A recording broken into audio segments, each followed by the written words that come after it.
신바람 사연 아파트. 오늘의 사연 시작하겠습니다. 안녕하세요.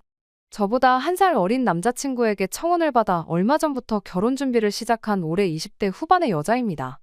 둘 사이에서 결혼 이야기가 오고 간 지 얼마 되지 않은 만큼 이렇다 할 준비를 해놓은 건 없는 편이에요. 심지어 아직 남자친구 집에는 인사도 안 드린 상황입니다.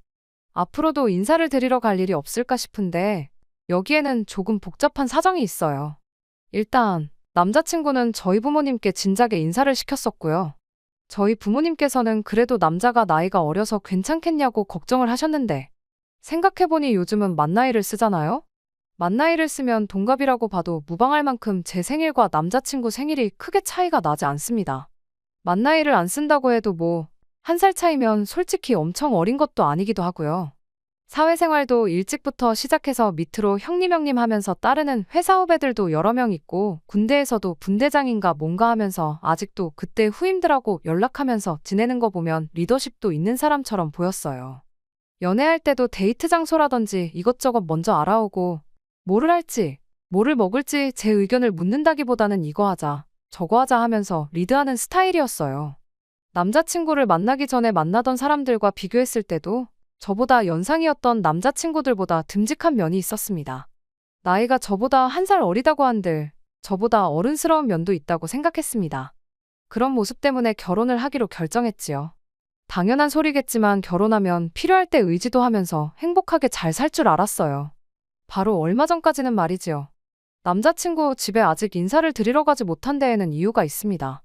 남자친구가 어머니를 끔찍하게 생각하는 사람이었거든요. 그거랑 인사를 못 드리러 간 게 무슨 상관이 있나 싶으신 분들도 계시겠는데 실은 남자친구한테는 낳아주신 어머니는 계시지만 키워주신 어머니가 안 계십니다. 연애하는 동안에는 홀아버지 밑에서 자랐다는 것만 알았지 거기에 얽힌 자세한 내막은 몰랐어요. 남자친구가 쉬쉬하는 편이기도 했고 가정사가 누군가에게는 약점이 될 수도 있는 거니 저도 일부러 알려달라고 캐묻지 않았습니다. 남자친구의 청혼을 받고 저희 집에 인사를 시킨 뒤 며칠 지나지 않아서 남자친구가 그제서야 자기 가족에 얽힌 이야기를 처음 저에게 해줬어요. 그때까지는 홀아버지 밑에서 자랐다길래 어머니가 일찍 돌아가셨겠거니 그렇게 생각을 했는데 그게 아니고 어머님이 남자친구가 어릴 적에 새살림 차려서 집을 나갔다고 해요. 그런데 그 새살림 차린 분이 다른 사람이 아니고 거의 한 동네라고 봐도 무방할 정도로 가까이 사는 사람이었답니다. 어머님이 집안일만 하고 사는 거 지겹다며 뭐 새로운 걸 배워보겠다고 컴퓨터 학원을 등록했는데 거기 원장하고 눈이 맞았다고 해요. 그 원장이란 사람은 사별해서 혼자 살고 있었다는데 그냥 새살림 차리면서 그 집으로 들어가서 살았답니다. 남자친구 밑으로 동생이 한 명 있는데 둘이 어린 마음에 엄마 보고 싶다고 학원까지 찾아갔다가 어머니한테 니들이 여길 왜 왔냐고 혼내기까지 하셨다고 합니다. 동생이 어린 마음에 맨날 엄마 보고 싶다고 칭얼대고 그랬다는데 그때 남자친구 생각에 저러다간 동생이 삐딱선을 탈 수도 있겠다 싶어서 자기라도 마음을 굳게 먹어야겠다 다짐하고 일하러 나가신 아버님을 대신해 동생을 이끌어줬다. 이런 이야기를 하더라고요. 이야기를 듣고 나니 남자친구의 그런 리더십이 어려서부터 자연스럽게 몸에 배어온 습관인가 보구나 생각을 했습니다. 항상 자신감 넘치고 당당했던 그 모습 뒤에 그런 슬픈 과거가 있을 줄은 꿈에도 몰랐지요. 아직 한참 때 나이인데도 불구하고 결혼을 일찍 하고 싶어 했던 것도 하루라도 빨리 안정되고 화목한 가정을 꾸리고 싶은 욕심이 있기도 했다네요. 저를 사랑하는 마음은 당연한 거고요. 아무튼 남자친구가 자기가 이토록 외롭고 힘든 어린 시절을 보냈다는 이야기를 계속해서 듣게 되었어요. 그런데 남자친구의 이야기를 듣고 있다 보니 남자친구 속마음을 도무지 알 수가 없더라고요. 제가 남자친구였다면 당연히 그런 식으로 어린 자식 둘을 내팽개치고 새살림을 차린 것도 모자라 지척에 살면서 자기 자식들한테 찾아오지 말라고 단호한 말을 꺼낸 어머니가 미웠을 텐데 남자친구 말에는 어머니에 대한 미움보다는 그리움이 더 커 보였어요. 심지어 여지껏 혼자 몸으로 자식 둘을 키워오시고 독립시켜준 아버님에 대해서는 그런 노고에 대한 감사함보다 대체 엄마한테 얼마나 못했길래 집을 나가게 만들었냐는 원망이 더 강해 보였습니다. 백번양보에서 어린 시절에 어머니의 부재가 컸던 만큼 어머니에 대한 그리움은 당연히 있을 수 있다 생각하지만 그렇다고 해서 아버지를 미워할 필요까지는 없는 거 아닌가 싶었거든요. 어쨌든 고생하신 건 아버님이 다 하셨으니까요. 그런데 예상외로 남자친구는 아직 독립 못해서 아버지의 도움이 필요한 동생 때문에 아버지 대접을 해주고 있는 거지. 동생만 독립하면 당장 아버지 보고 살 일은 없다는 식으로 말을 해왔습니다. 그런 이유로 저를 집에 인사시키지 않고 있던 거였지요. 제가 모르는 이야기가 더 있을 수도 있으니 남자친구 생각이 그러하다면 그렇게 하는 게 맞다 싶었어요. 결혼식 올릴 때 혼주석을 비워둔다고 한들 본인이 원하는 게 그거라면 어쩔 수 없다고 생각했지요. 그런데 그게 아니었어요. 저희 집에 남자친구를 인사시킨 지 며칠이 지나서 남자친구의 주도로 일단 남자친구의 동생을 먼저 만나보게 되었고, 그날 남자친구가 조만간 어머니랑 상의해서 날 잡을 테니 결혼 허락 받으러 거길 다녀오자는 이야기를 듣게 되었습니다.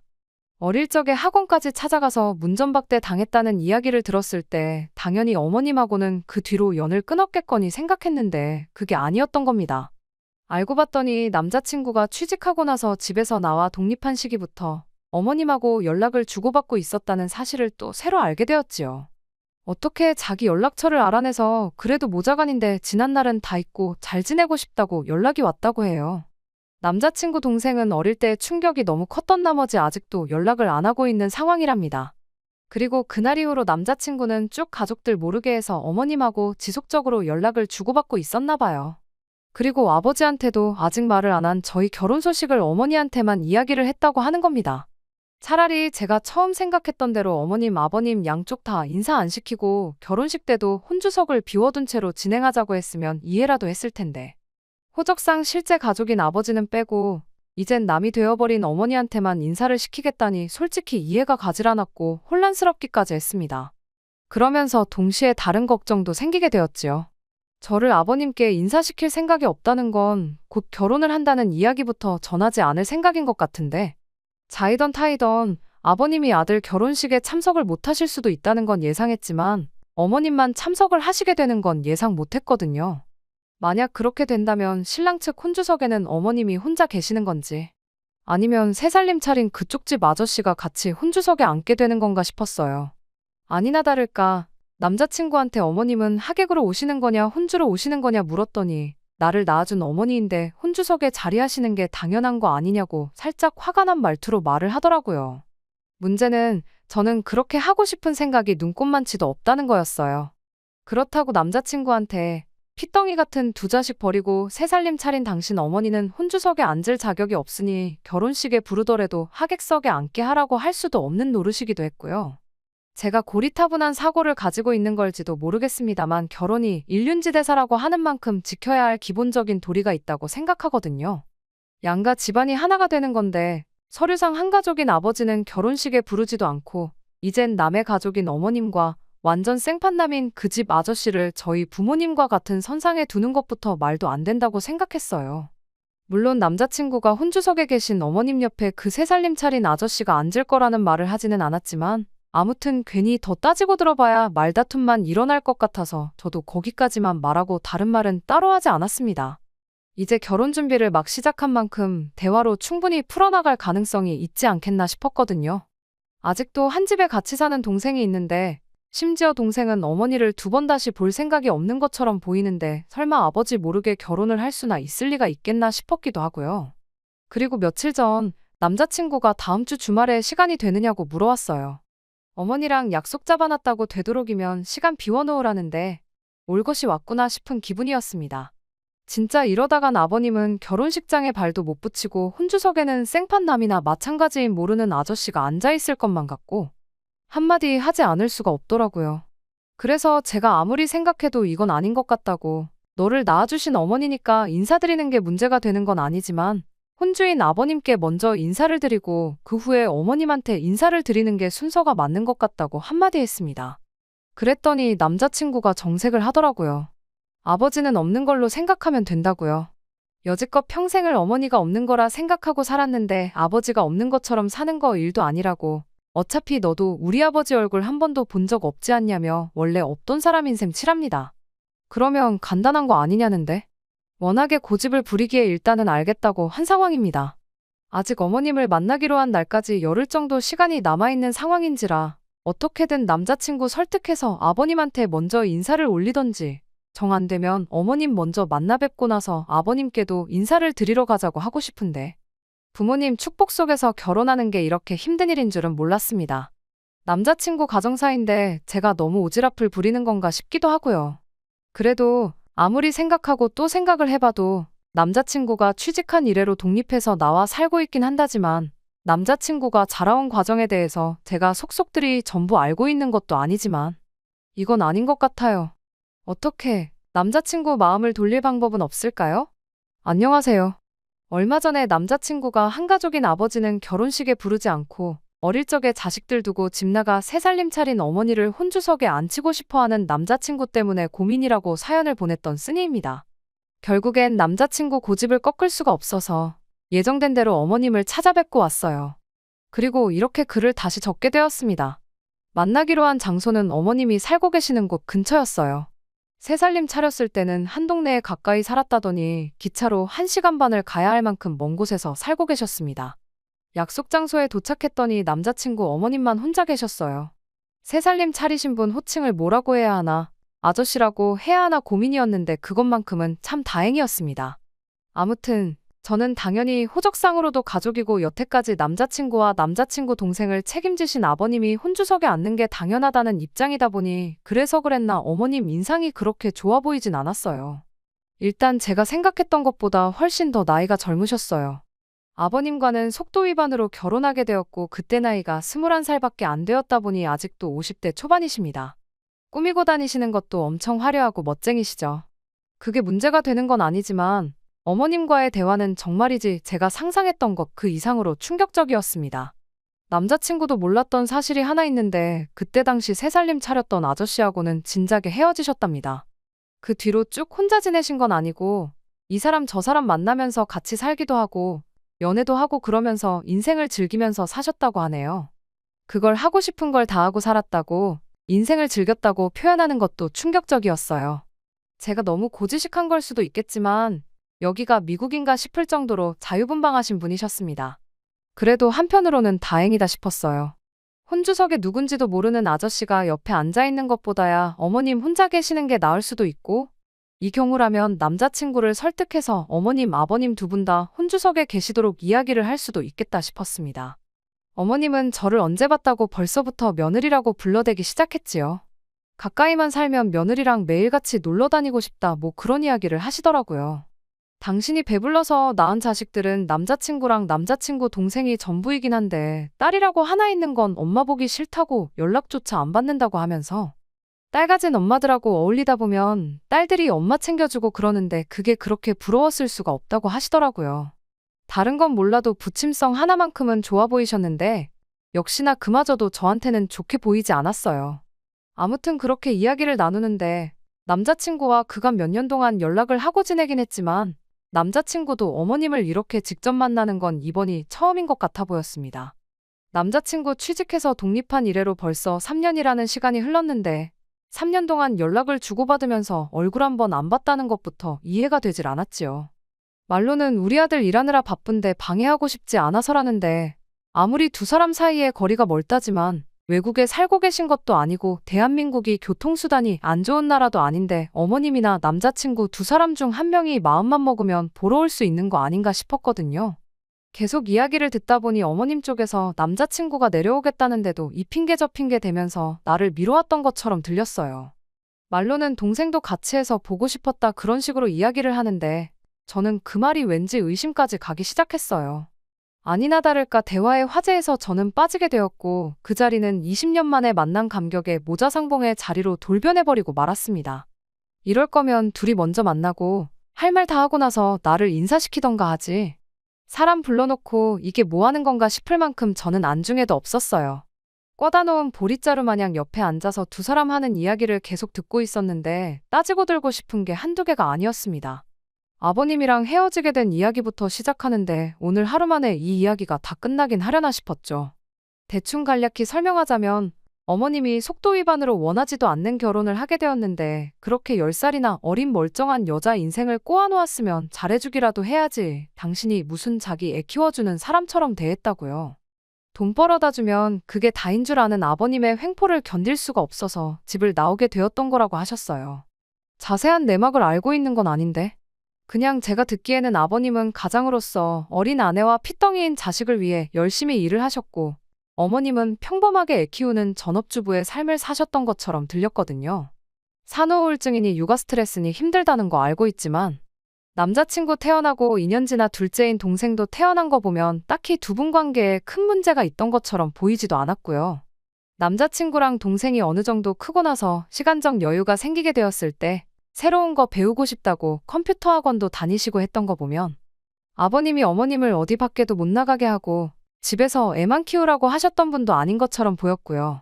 아무튼 그렇게 같이 새 살림 차린 그 학원원장과는 3년 정도 같이 살다가 그러다가 갈라서고 어머님 혼자 이쪽 지역으로 내려오시게 되었다고 해요.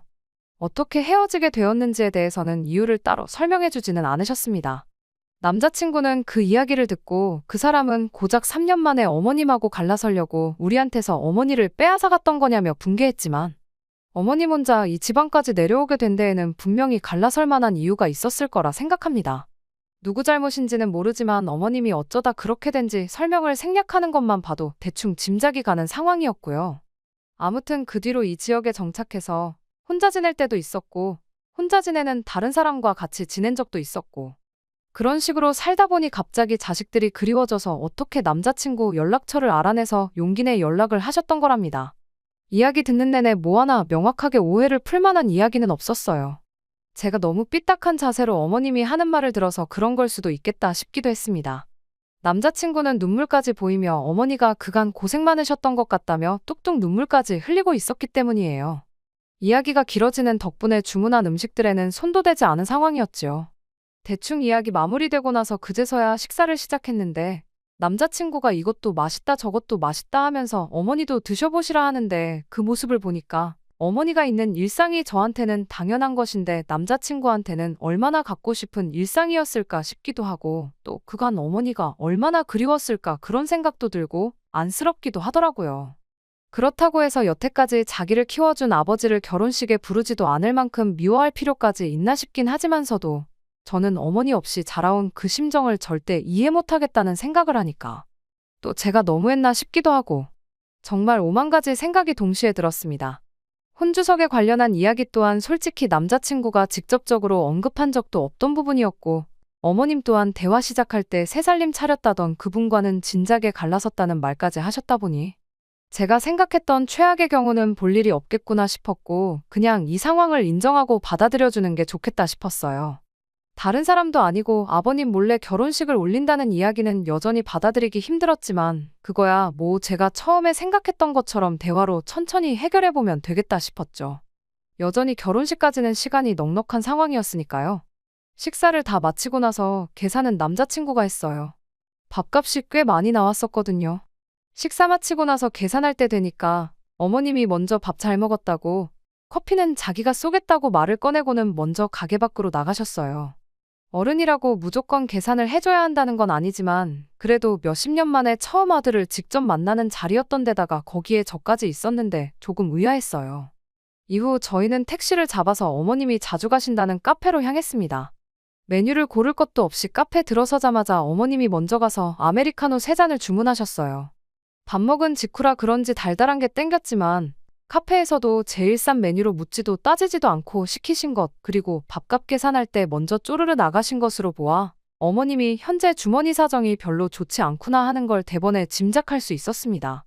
아무튼 식사하는 동안에는 감격의 모자 상봉과 더불어 어머님이 그동안 어떻게 지내오셨는지에 대한 이야기가 대화의 주된 주제였다 보니 카페에 와서야 비로소 저희들 결혼에 대한 이야기가 오가기 시작했어요.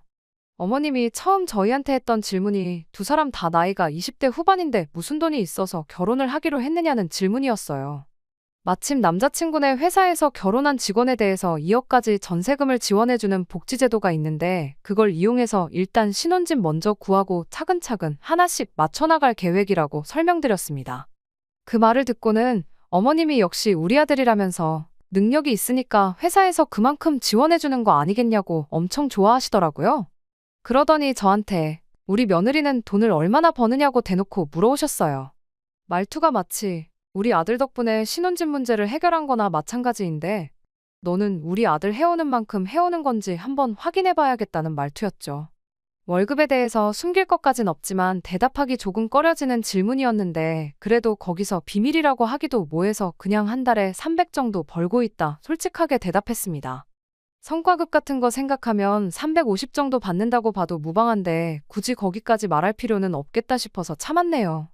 그런데 계속해서 어머님 입에서 나오는 질문들이 전부 다 돈에 관한 이야기였어요. 저희 부모님 이야기까지 물어보시면서 두 분이 같이 살고는 있는지, 노후 준비는 다 되어 있는지부터 살고 계신 집이 자가인지 전세인지, 대출은 남아있는지까지 대답하기 난감한 질문들을 계속해서 물어오셨습니다. 쏟아지는 질문들이 너무 부담스러워서 잠깐 화장실 좀 다녀오겠다고 하고 자리에서 일어났어요.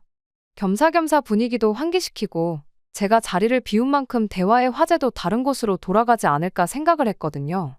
두 사람이 화장실 쪽을 등지고 앉아 있었는데 둘이 무슨 대화를 나누는지 제가 가까이 오도록 눈치도 못 채고 대화에 열중한 상태였어요. 저도 정확한 내용이 뭔지는 아직도 모르지만 전후 상황을 유추해보면 조금 애매한 내용이었습니다. 용돈이 어쩌고 한 달에 150이면 충분하다는 내용이었고 제가 자리에 가까워오자 두 사람이 황급하게 대화를 멈췄거든요. 혹시나 싶어서 무슨 이야기 나누셨냐 물어보니 별거 아니라는 듯이 얼버무리기 시작하는데 그게 아직도 신경 쓰이긴 하네요. 아무튼 제가 생각한 대로 제가 화장실에 다녀오는 동안 분위기가 많이 환기되어서 더 이상 저희 집 경제 상황에 대해서는 이야기가 나오지 않았어요. 어머님이 아들이랑 이렇게 같이 시간을 보내니까 너무 좋다고, 이렇게 좋은 줄 알았으면 진작에 그 사람이랑 갈라섰을 때부터 연락을 하고 지낼 걸 그랬다 하시면서 또다시 모자상봉의 감동에 취하기 시작했습니다. 저희가 기차를 타고 왔다 보니 돌아가는 시간을 맞춰야 해서 어머님과 인사하는 자리는 그렇게 어영부영 끝이 나게 되었습니다. 어머님이 저희를 기차역까지 배웅해 주셨는데 헤어지기 직전에 어머님이 충격적인 이야기를 하나 더 꺼내오셨어요. 3주 정도 뒤에 다시 한번 내려올 수 있냐고요.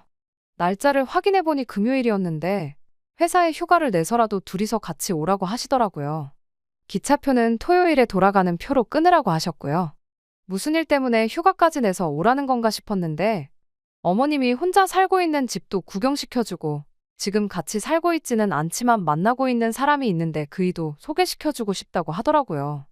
제가 대답도 하기 전에 남자친구가 당연히 시간을 내겠다고 대답을 했어요. 그런데 저는 그때부터 거의 멘붕 상태나 마찬가지였습니다. 새 살림 차렸다던 분하고는 헤어졌다고 하길래 제가 최초에 걱정하던 문제는 신경도 안 써도 되겠다 안심하고 있었는데 만나는 사람이 있다고 하니 엄청 신경이 쓰이기 시작했어요. 저는 굳이 안 봐도 되는 사람이긴 했는데 괜히 저 없이 셋을 만나게 했다가는 무슨 이야기가 오가게 될지 모르겠어서 그날 나는 안 간다고 말하기도 뭐하더라고요.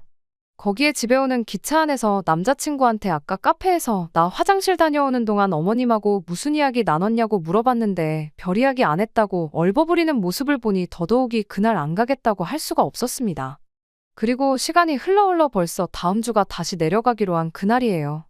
여전히 남자친구는 아버님한테 저를 소개시켜주고 싶은 마음이 없어 보이고요. 그날 카페에서 저 없이 둘이 나눈 대화 내용을 유추해보건대 아무래도 결혼하면 어머님한테 보낼 용돈에 대해 이야기하는 것 같은데 남자친구한테 몇 번을 물어봐도 시원하게 대답도 안 해주고 이젠 혼주성 문제가 아니라 용돈 문제로까지 골머리를 썩게 생겼으니 정말 미치고 팔짝 뛸 노릇입니다. 한 달에 150이면 남자친구 월급의 절반 정도 되는 액수거든요. 다음 주 돼서 내려가 보면 대충 갈피가 잡힐 것 같기는 한데 진짜로 제가 생각한 최악의 상황으로 흘러갈까봐 그게 너무 걱정입니다. 안녕하세요. 오늘 올리는 글로 더 이상 글을 올릴 필요가 없게 되었습니다.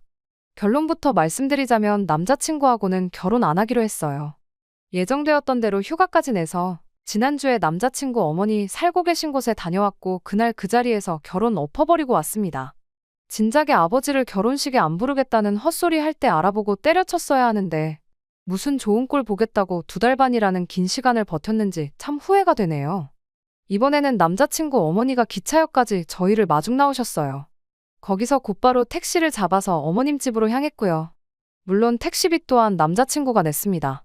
어머님 혼자 살고 계시는 집이다 보니 집이 많이 좁은 편이었는데 저희 온다고 음식 준비하다가 시간 맞춰서 역에 마중 나오신다고 미처 정리를 못하고 나온 건가 싶을 정도로 집이 난장판이었습니다.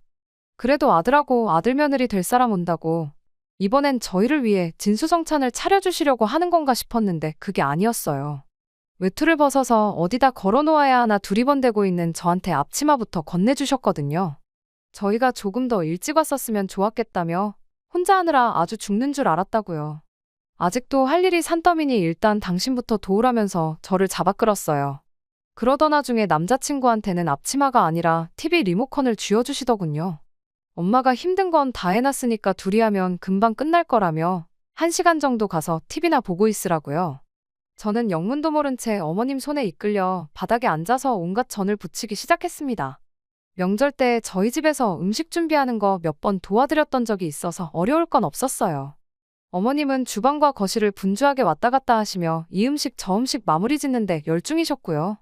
대충 보니까 탕국에 갈비찜, 삼색나물에 이것저것 하고 계셨는데 거기에 제가 동태전에 육전, 산적까지 붙이고 있었으니 누가 봐도 이건 저희 온다고 차려내는 잔치 음식이 아니라 제사 음식을 준비하고 있구나 싶었어요. 어머님이 밑준비 해놓은 전을 거의 다 부쳐갈 때쯤 어머님도 다른 음식들 하던 게 다 끝났는지 제 쪽으로 오더라고요. 제가 해놓은 걸 보더니 벌써 이만큼이나 해놓았냐며 아주 손이 야무지다고 1등 며느리감이라고 칭찬을 해주시는데 칭찬을 받고도 그렇게 기분이 안 좋아 보긴 또 처음이었네요. 아무튼 그렇게 도착하자마자 1시간 정도 일을 했어요. 다 끝나고 나서 남자친구도 어머님이 제사 음식을 준비하고 있는 것 같다 싶었는지 할머니, 할아버지 두 분 다 살아계시지 않냐고 외가에 제사가 있느냐고 물어보더라고요. 그리곤 어머님 입에서 정말 생각지도 못한 대답이 이어졌습니다. 왜, 지난번 저희랑 헤어질 때 저희한테 만나고 있는 분을 소개시켜주겠다고 하셨잖아요? 내일 그 집에 제사가 있어서 어머님이 음식을 준비한 거랍니다. 남자친구도 그건 이해하기 힘들었나 봐요. 만나는 사람이면 결혼한 것도 아니지 않냐. 어머니가 왜 그 집 제사 음식을 준비하시냐고 따져묻더라고요. 그런데 이어진 어머님 대답이 아주 가관이었습니다. 그이가 제사를 얼마나 중하게 여기는 사람인 줄 아냐면서 다 당신이 그 사람하고 잘 되기 위해서 하는 거라고요. 그 집 구석 여편네가 워낙에 제사 준비하는 걸 싫어해서 그이가 아주 갈라선에 만에 벼르고 있는 상황인데 자기가 내일 그 집에 이 많은 제사 음식을 가지고 찾아간다고 생각해보라는 겁니다. 그 대답에 남자친구도 어이가 없다는 표정이었습니다. 지금 그러니까 만나고 있다는 분이 혼자 지내는 분이 아니고 아직 가정이 있는 사람이었냐고 묻더라고요. 어머님은 표정 하나 안 바뀌고 지금은 당신을 만나고 있고 그 양반이 당장이라도 이혼하고 싶네 만에 하고 있으니 혼자 지내는 거나 마찬가지 아니겠냐고 대답을 하셨어요. 이어서 한다는 말이 그 양반이 제사에 목숨 걸고 성질이 더러워서 그렇지 돈 하나만큼은 많은 양반이라고요. 당신이 하루빨리 그 사람하고 잘 돼야 저희한테도 이득이라는 겁니다. 당장 저희들 결혼할 때 뭐 대단한 거 해줄 수는 없겠지만 그래도 당신이 그 사람하고 잘 돼야 너네한테 손 안 벌리고 살 수 있다고요. 그리고 그때 남자친구가 지난번 카페에서 제가 잠깐 자리 비운 사이 어머님과 나눈 이야기가 무슨 이야기였는지도 알게 되었습니다. 제가 들은 대로 제가 예상한 대로 결혼하고 나서 받을 용돈에 대해서 이야기를 나누고 있던 거였지요. 몰랐던 사실도 하나 알게 되었네요. 남자친구가 취직한 이래로 어머님한테 매달 50만 원씩을 보내고 있던 사실까지요. 그날 150만 원 어쩌고저쩌고 이야기가 나왔던 것도 어머님이 남자친구한테 50만 원 가지고는 생활이 힘들다며 결혼하면 매달 보내주던 생활비를 올려달라는 취지로 말을 꺼냈던 거였나 봐요. 그나마 당시에 그 순간에 다행이다 싶었던 건 남자친구가 그렇게는 안 된다고 매달 50만 원이 보내드릴 수 있는 최대다 하고 거절을 했던 상황이었던 거죠. 어머님 딴에도 자존심 상해서 이렇게까지 하고 싶지는 않았는데 하루빨리 그 사람 그 집 여편네랑 갈라서게 하려면 이 방법밖에 없다고 그래야만 당신이 저희들 결혼하고 저희한테 손 벌릴 일이 없는 거 아니겠냐며 너무 나쁘게만 생각하지 말아달랍니다. 고작 1시간 도와드린 게 전부지만 그 이야기 들으니 음식이 귀하고 나발이고 부쳐놓은 전을 엎어버리고 싶은 마음밖에 없었습니다. 그리고 이거 재수없었다간 어머님 남자친구분이 혼주석에 앉게 될 수도 있겠다 싶기도 했고요. 남자친구가 언성을 높이면서 왜 그러시냐고 그렇게 자존심 버려가면서 내 도움 안 받게 되면 자기 마음은 편하겠냐며 제사 음식이고 나발이고 가져가지 말라고 하더라고요. 거기까지만 보면 잘 마무리되는 상황인가 싶었는데 남자친구가 난데없이 돈 때문에 그러시는 거면 자기가 그냥 매달 150씩 보내드리겠다. 괜히 우리 때문에 자존심 버려가면서 살지 마시라 한마디를 하는 겁니다. 그랬더니 어머님이 남자친구를 부둥켜 안으며 그래도 엄마 생각해주는 건 아들밖에 없다며 눈물을 콸콸 쏟아내는데 그 상황을 보고 제가 아무 말 하지 않을 수가 없었어요. 매달 150을 누구 돈으로 어떻게 드리겠다는 거냐고. 남자친구한테도 너 나랑 상의 한마디 없이 그걸 마음대로 결정지으면 어떡하냐고 따졌습니다. 그랬더니 남자친구가 저한테 성질을 내더라고요. 너는 네 시어머니가 자식을 위해 자존심까지 버리겠다는데 고마워는 못할 망정 그게 할 소리냐면서 분위기 파악이 안 되냐대요? 그리고 저는 이때 벌써 결혼을 포기했던 것 같아요. 이런 사람하고 결혼해봐야 제 속만 골아터지지 좋은 꼴 보고 살지는 못하겠구나 싶었거든요. 저는 남자친구에게 시어머니는 누가 내 시어머니냐고 곧바로 따졌습니다. 여태껏 혼자 힘으로 자식 키워주고 독립까지 시킨 아버지 제쳐놓고 멀쩡히 가정 있는 사람 꼬셔서 첩질하는 사람을 두고 내 시어머니라고 하고 싶은 거냐고. 정신 좀 차리라고요. 그리곤 어머님한테도 한마디 했어요. 상황 보아하니 어머님이 아들이 보고 싶었던 게 아니라 아들 독립했다는 소식에 한 달에 50만 원이라도 뜯어내고 싶어서 연락하셨던 거 아니냐고요. 첩질을 해서 그 집 본처 자리를 차지하던 장가 보내놓은 아들한테 매달 150만 원씩 뜯어내던 어머님은 손해보는 거 아무것도 없는 거 아니시냐고. 엄마 없이 자란 걸 평생의 상처로 여기던 불쌍한 아들 마음을 이런 식으로 이용하는 게 어디 있냐고. 진짜 엄마가 맞기는 하냐고 한마디 따졌습니다. 어린 자식들 두고 멀쩡한 집 파탄 내고 새 살림 차린 것도 모자라 이제는 또 멀쩡한 가정 하나 파탄 내려고 첩질하는 사람이 남의 집 제사에 기웃거리시냐고 그렇게 살지 말라고 한마디 했어요. 제가 이렇게 일침을 놓는 걸 가지고 남자친구가 저한테 고마워해 주길 바란 것까진 아니었는데 남자친구는 저한테 고맙다거나 미안하다고 사과를 하기는커녕 너 지금 우리 엄마한테 말버릇이 그게 뭐냐고 개거품을 물더라고요. 어차피 결혼하기로 한 거 파토낼 각오로 내지른 건데 남자친구까지 저러니 저도 더는 참을 필요가 있나 싶었어요. 그래서 일단 제가 영문도 모르고 붙여놓은 전부터 바닥에 내동댕이 쳐버렸습니다. 나물 묻혀놓은 거 담아놓은 것도 그대로 싱크대에 털어버리고 탕국이랑 갈비찜 해놓은 냄비까지 다 엎어버리고 나서 남자친구와 남자친구 어머니한테 한마디 했어요. 어머님은 이걸로 이제 첩질도 못하게 된 것 같으니 엄마 불쌍하게 여기는 아들하고 둘이서 살면 되겠다고 했어요. 동시에 남자친구한테는 힘들게 되찾은 어머니를 누군지도 모르는 다른 남자한테 빼앗길 뻔한 거 내가 되찾아준 거니까 나한테 성질 부리지 말라고요. 그리고 두 번 다시 어머니 다른 사람한테 넘겨줄 생각 말고 끔찍히 아끼는 아들이 평생을 모시고 책임지고 살면 되는 거 아니겠냐고 한마디 해줬습니다. 겨우 이딴 것 때문에 내가 회사에 휴가까지 내고 내려온 게 아깝다고 내일까지 있을 것도 없고 나는 먼저 돌아갈 테니 음식 다시 해서 그 집구석에 갖다 바치던 알아서들 하라고 말하고 저는 그 집을 빠져나왔어요. 그리고 그 길로 기차표 새로 끊어서 집으로 올라왔습니다. 애초에 혼주석에 누가 앉고 그런 게 문제가 아니었어요. 애초에 대화로 풀어서 들을 머리가 있던 사람이었으면 키워준 아버지 은혜도 모르고 어머니만 결혼식에 부르겠다는 말도 하지 않았을 테니까요. 그때 벌써 파혼을 했었어야 했는데 거의 3달에 가까운 시간을 낭비한 기분이네요. 아무튼 그렇게 남자친구하고는 끝이 나고 말았어요. 끔찍히 여기는 어머니 눈치가 보여서 그런가 그날은 물론이고 다음날이 밝을 때까지 저한테 연락 한 통 없더라고요. 그 덕에 오히려 마음을 굳게 먹을 수 있었어요. 괜히 미안하다. 잘못 생각했다 연락이라도 오면 어떻게 해야 하나 싶었는데 말이죠. 얼마 전에 남자친구가 아니라 남자친구 여동생한테서 전화가 왔었어요. 처음 어머니한테서 연락이 왔다고 했을 때부터 자기가 연락 못하게 막았어야 했다며 저한테 미안하다고 사과를 하더라고요. 오히려 아직 대학생밖에 안 된 여동생이 생각이 더 깊구나 싶었습니다. 남자친구 때문에 아주 집이 난리가 났다고. 어머님이 50만 원 가지고는 생활이 불가능하다고 그래서 아예 서울로 모시고 왔다고 그러더라고요. 심지어 남자친구가 회사에서 내준 독신자 전용 사택에서 살고 있었는데 어머님하고 같이 지낼 수가 없으니 어머님을 본가로 모셨대요. 집이 아주 풍비박산이 나기 직전이라면서 어머니는 자기가 어떻게든 해결해 볼 테니 저보고 지 오빠 좀 설득해서 다시 결혼하면 안 되겠냐고 사정사정을 하는데 동생한테는 미안하지만 다시 잘해볼 생각은 추호도 없다고 단호하게 한마디 해주고 전화를 끊어버렸습니다. 그래도 한편으로는 어머님한테 고마운 점도 있어요. 괜히 결혼하고 나서 저희들 앞에 나타났다면 그건 그거대로 더 큰일이었을 테니 말입니다. 깔끔하게 상견례도 하기 전에 결혼을 파토낼 계기를 주신 점이 참 감사할 따름이에요. 쓸데없이 오지랖 부리는 성격이라고 생각했는데 그래도 그 덕에 착한 일 많이 해서 하늘이 저한테 2번째 기회를 줬나 싶기도 하네요. 다른 건 몰라도 앞으로도 항상 제가 옳다고 생각하는 것에 확신을 갖고 착한 일 많이 하면서 살아야겠구나 싶어요. 끝까지 들어주셔서 감사합니다. 오늘의 사연은 여기까지입니다. 구독과 좋아요, 알람 설정 부탁드리고 더 좋은 사연으로 다시 찾아뵙겠습니다. 감사합니다.